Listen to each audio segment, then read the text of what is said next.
It's the Kyle Hyman Show on Redeemer Radio.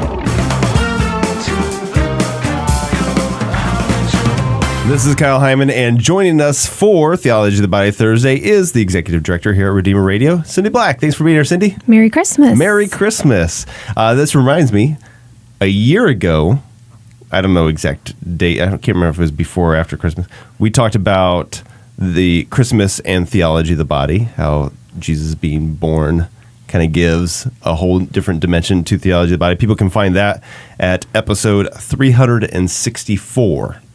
So the way you can remember that is it's one less than 365. There you go. You don't even have to write it down. That's how I remember stuff, too. You can just remember mnemonics. Yes. Does that count as a mnemonic? Probably. Doesn't really matter. So we have the Feast of the Holy Family coming up. Holy Family, Jesus, Mary, and Joseph is on December 30th, which is this coming Sunday.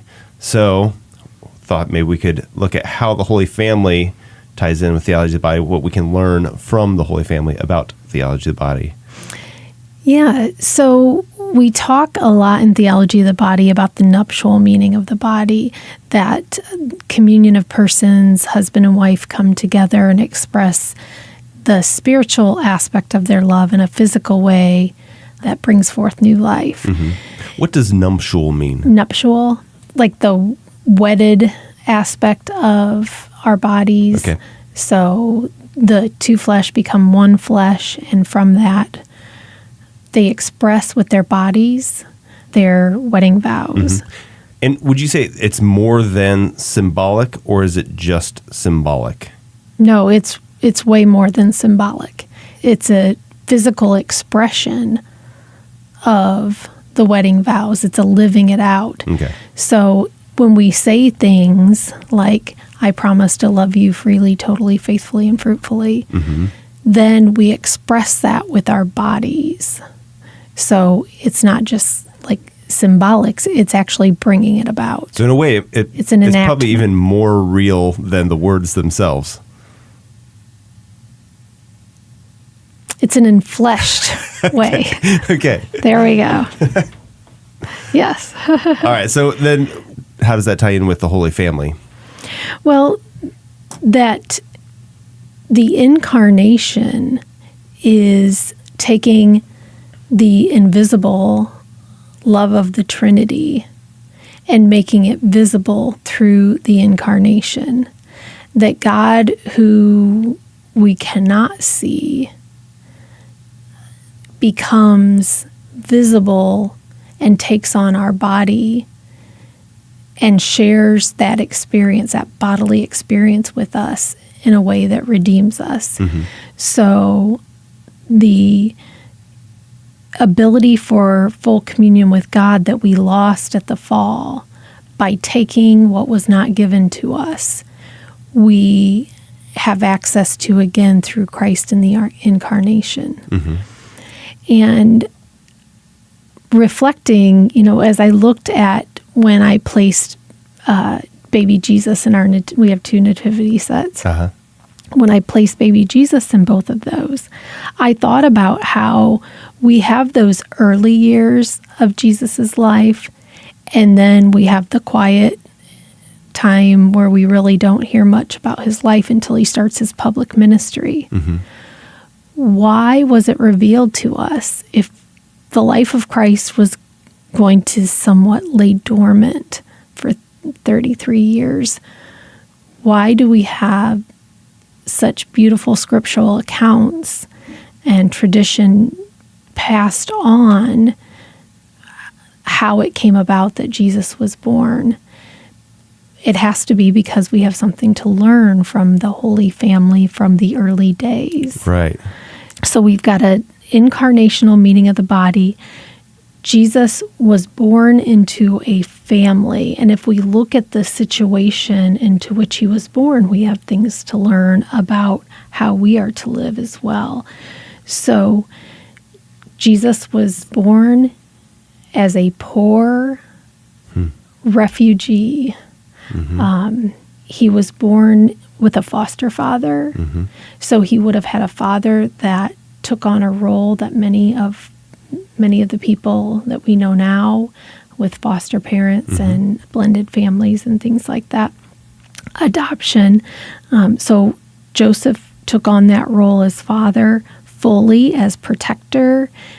We see that the simplicity to which Jesus was born can teach us and teach our families how to live simply as well. Then if you think about the context a little bit further, that they were a refugee family, that Mary was told to rise and flee. So they didn't have that security of just being in a home. They feared for their son. Sure. In a way that many of us parents fear for our children. I know there, one of the struggles to being a parent is trying to protect our children from outside harms and influences, trying to provide a safe and secure shelter to become who God created them to be. And the Holy Family experienced that as well. And I think it's important for us, especially in the Midwest, to remember that while none of us are necessarily fleeing during this time of Christmas, that there are people throughout the world who are fleeing situations that basically have had to make the decision to rise and flee for the safety and protection of their children as well. That's an important lesson that reflecting on the Holy Family can teach us about theology of the body today. And then we can learn a lot about virtue through how they lived. So I mentioned they lived simply. Jesus was born into poverty. They were a working class family. Jesus would have learned a trade. They also experienced suffering. We have the account of Jesus being lost on the journey home from the temple, and the worry that Mary and Joseph would have experienced.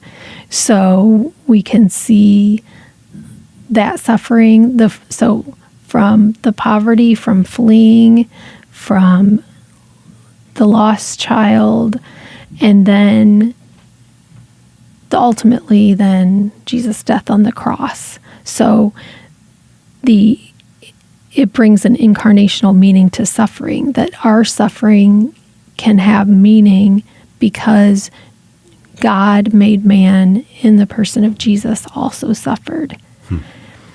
The Holy Family was also rooted in prayer.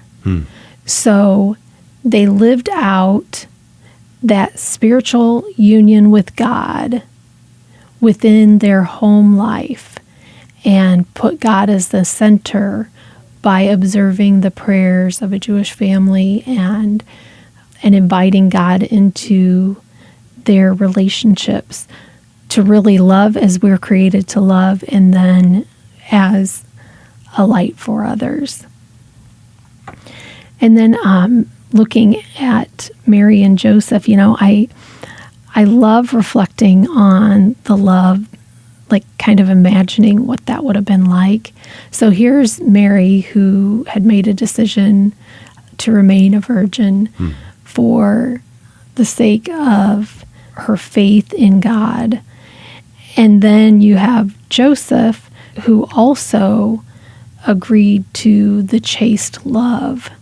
But yet you have to think that, as he saw Mary, teaching Joseph and taking care of the home and things like that, there had to just be a beautiful attraction.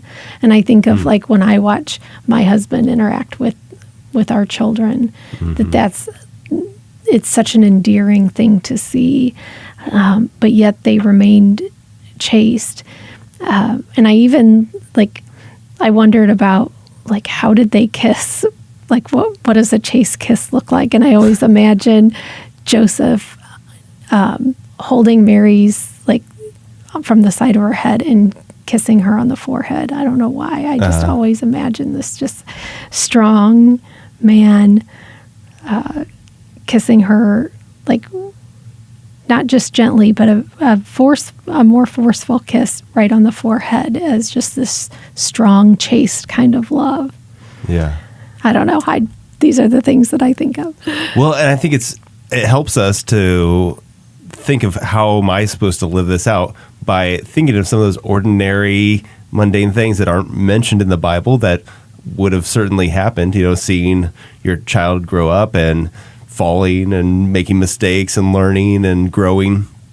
Those are the things that every family goes through. And then kind of being able to put ourselves in the different places as a child, as a parent, as a spouse.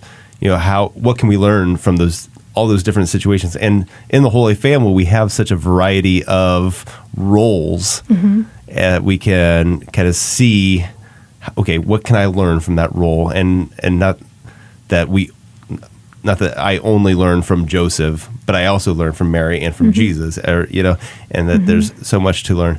For the Christmas Eve Mass, my family was asked to be the Holy Family because we have a baby, and so we could have a live Jesus. And so, just sitting up there in front of the church, dressed up like the Holy Family, really forces you to think about what would this have been like, and then, what am I called to? How can I live this out?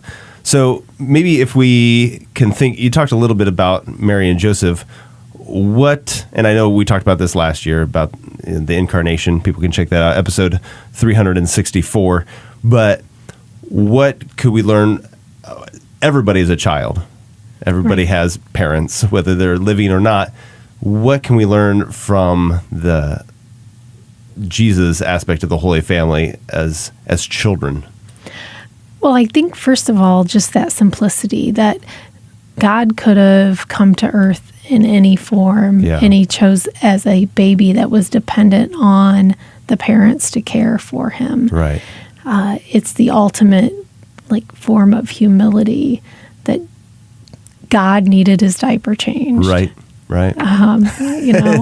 And so looking at how beautifully and wonderfully we are made, that God would take on all those aspects of just normal human life. And our daughter was home, and then her husband joined us over Christmas. And seeing her now, I have to say, in the teenage years, I thought I was failing horribly as a parent. But now seeing her come back as an adult, it really does show that you learn a lot by example, that our children do learn by example. Now, Jesus was God, so he obviously did not rebel and talk back to Mary the way our children can do with us, but such a beautiful thing that I got to see her enact things that she learned in our home, helping in the kitchen and things like that. All right. Well, thank you, Cindy, for another Theology of the Body Thursday, the Holy Family edition. Yep. And also go ahead and check out episode 364 for more about the Incarnation and Christmas and Theology of the Body. We talked about that last year. And our special thanks to Notre Dame Federal Credit Union for underwriting this show and for their support. We'll be back tomorrow with another episode of The Kyle Hyman Show. Until then, remember to leave room for the Holy Spirit.